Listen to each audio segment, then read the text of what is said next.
حضرت سفیان ثوری رحمہ فرماتے ہیں، یہ واقعہ بھی القول البدی میں ہے، کہتے میں حج کے سفر میں گیا، حج کے سفر میں جا رہا تھا، عراق میں ایک نوجوان سے میری ملاقات ہوئی۔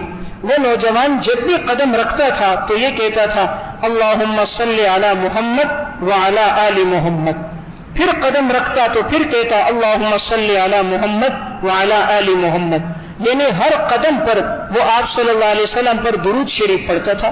سفیان ثوری کہتے ہیں مجھے بڑا تعجب ہوا کہ کیسا نیک اور متقی انسان ہر قدم پر حضور پر درود۔ تو میں اس کے قریب گیا اور میں نے وجہ پوچھی، کیا یہ آپ کا ہمیشہ کا معمول ہے یا آپ نے ابھی یہ شروع کیا ہے اور اس کی وجہ کیا ہے؟ اس نوجوان نے واقعہ سنایا۔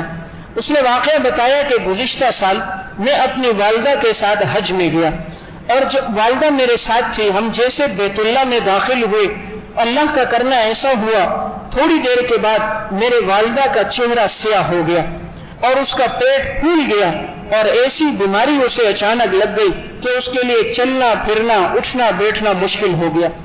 اب حج کے ایام باقی تھے، میں بہت پریشان ہو گیا کہ اگر والدہ اسی طرح بیمار رہی تو نہ یہ حج کر سکیں گی نہ میں کر سکوں گا، اور کوئی ہمارے ساتھ موجود نہیں تھا محرم۔ تو والدہ کی حالت ایسی تشویشناک تھی کہ اس کے لیے اٹھنا بیٹھنا کروٹ بدلنا بھی مشکل تھا، پیٹ سوج گیا، چہرے کا رنگ تبدیل ہو گیا۔ تو میں نے 2 رکعت نماز پڑھی اور آپ صلی اللہ علیہ وسلم پر درود شریف پڑھنا شروع کر دیا۔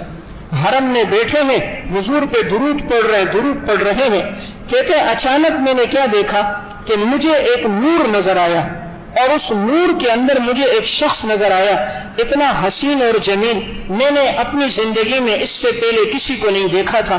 وہ شخص آیا اور میری والدہ کے پاس بیٹھا، اور میری والدہ کے چہرے پر یوں جو ہاتھ پھیرا تو چہرہ پہلے سے زیادہ روشن ہو گیا، پہلے جس طرح روشنی تھی اس سے زیادہ خوبصورت ہو گیا۔ پیٹ پر ہاتھ پھیرا تو پیٹ بالکل صحیح ہو گیا، کچھ پڑھ کے پھونک ماری تو جسم بالکل ٹھیک ہو گیا، اور میری والدہ بالکل ٹھیک ہو کر بیٹھ گئی۔ تو مجھے بڑی خوشی ہوئی کہ اچانک میری والدہ کے مایوسی چھائی ہوئی تھی اور ایک دم والدہ کو تندرستی مل گئی۔ تو میں نے پوچھا کہ تم کون ہو، کہاں سے آئے ہو؟ تو انہوں نے مجھے کہا تم نے پہچانا نہیں؟ میں نے کہا نہیں پہچانا۔ کہا میں وہی تمہارا پیغمبر محمد صلی اللہ علیہ وسلم ہوں جس پر اب تم درود پڑھ رہے تھے، اور مجھے یاد کر رہے تھے، تو تمہارا درود اتنی کثرت کے ساتھ میرے اوپر پیش ہوا تو میں نے اللہ سے اجازت مانگی کہ اے اللہ میں اس کی مدد کے لیے خود جاتا ہوں۔ اللہ تعالیٰ نے مجھے اجازت دے دی تو آپ صلی اللہ علیہ وسلم خود بنفس نفیس ما یلیق بشانہ ہی تشریف لائے، اور آپ نے اس پر ہاتھ پھیرا تو اس کی والدہ بالکل تندرست ہو گئی۔ کہتے ہیں میں خوشی میں رونے لگ گیا کہ حضور کی زیارت ہو گئی اور حضور کے واسطے سے میری والدہ تندرست ہو گئی۔ تو میں نے کہا یا رسول اللہ مجھے کوئی نصیحت فرمائیے۔ آپ صلی اللہ علیہ وسلم نے فرمایا جب بھی قدم رکھو تو یہ پڑھا کرو اللہم صلی علی محمد وعلی آل محمد۔